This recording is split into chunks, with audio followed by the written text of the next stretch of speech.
तैयार हो जाइए क्योंकि सीरियल तुमसे तुम तक में अब जो आने वाला है वो सिर्फ ट्विस्ट नहीं बल्कि पूरी कहानी पलट देने वाला तूफान है। कहानी वहां से शुरू होती है जहां आर्यवर्धन को अनु और मोहित की शादी का इनविटेशन मिल जाता है। कार्ड हाथ में आते ही आर्य के पैरों तले जमीन खिसक जाती है। चेहरा सुन, आंखें नम और दिल में बवंडर। वो खुद को संभाल नहीं पाता और पूरी तरह टेंशन में आ जाता है। सबसे चौंकाने वाली बात यह है कि आर्य उस इनविटेशन को सामने से एक्सेप्ट कर लेता है। हाँ, वो कार्ड ले लेता है, लेकिन जैसे ही अनु और मोहित वहां से जाते हैं, आर्य का असली दर्द बाहर आ जाता है। वो शादी के कार्ड को गुस्से और बेबसी में फाड़ देता है, उसे वहीं जमीन पर फेंक देता है और बिना कुछ कहे वहां से चला जाता है।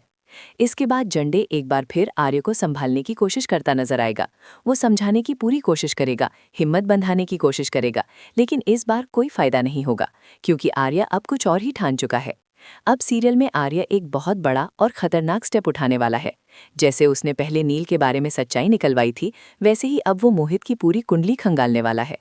आर्य जानना चाहता है क्या मोहित सच में अनु के लायक है या नहीं, और यहीं पर कहानी लेती है सबसे खतरनाक मोड़। जांच करते करते आर्य के सामने एक ऐसा सच खुलता है जो उसकी रगों में आग लगा देता है। उसे पता चलता है कि मोहित का सीधा कनेक्शन जालंधर से है। ये शादी महज एक इत्तेफाक नहीं बल्कि एक सोची समझी साजिश है। आर्य को एहसास होता है कि जिस तरह 20 साल पहले उसकी राजनंदिनी को उससे दूर कर दिया गया था, उसी पैटर्न पर अब अनु को भी उससे दूर किया जा रहा है।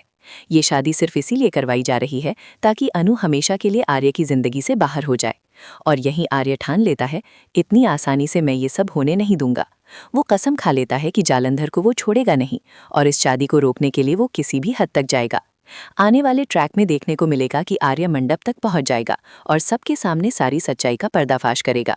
लेकिन जब कोई उसकी बात नहीं मानेगा तो आर्य वो कदम उठाएगा जिसकी किसी ने कल्पना भी नहीं की होगी। जी हाँ, वो दूल्हा ही बदल देगा। मोहित को रहस्यमय तरीके से मंडप से गायब करवा दिया जाएगा और उसकी जगह खुद आर्यवर्धन अनु के साथ मंडप में बैठ जाएगा। शादी होगी जरूर, लेकिन अनु और मोहित की नहीं बल्कि अनु और आर्यवर्धन। इस पूरे ड्रामे के बाद गोपाल जी को बहुत बड़ा सदमा लगेगा और वो फिर से हॉस्पिटल पहुंच जाएंगे। वहीं दूसरी तरफ पुष्पा इस शादी को एक्सेप्ट कर लेगी क्योंकि वो जानती है कि अनु आर्य सर से कितना प्यार करती है और आर्य सर भी अनु से कितना बेइंतहा प्यार करते हैं। अब सबसे बड़ा सवाल यही है, क्या गोपाल जी इस शादी को मान पाएंगे? क्या साजिश का पूरा सच सबके सामने आएगा और क्या वाकई आर्य और अनु की शादी हो पाएगी? आने वाले एपिसोड्स होने वाले हैं ऑल टाइम ब्लॉकबस्टर। आपका क्या मानना है? कमेंट बॉक्स में ज़रूर बताइए और ऐसी ही मसालेदार अपडेट्स के लिए हमारे चैनल को सब्सक्राइब करना बिल्कुल मत भूलिए।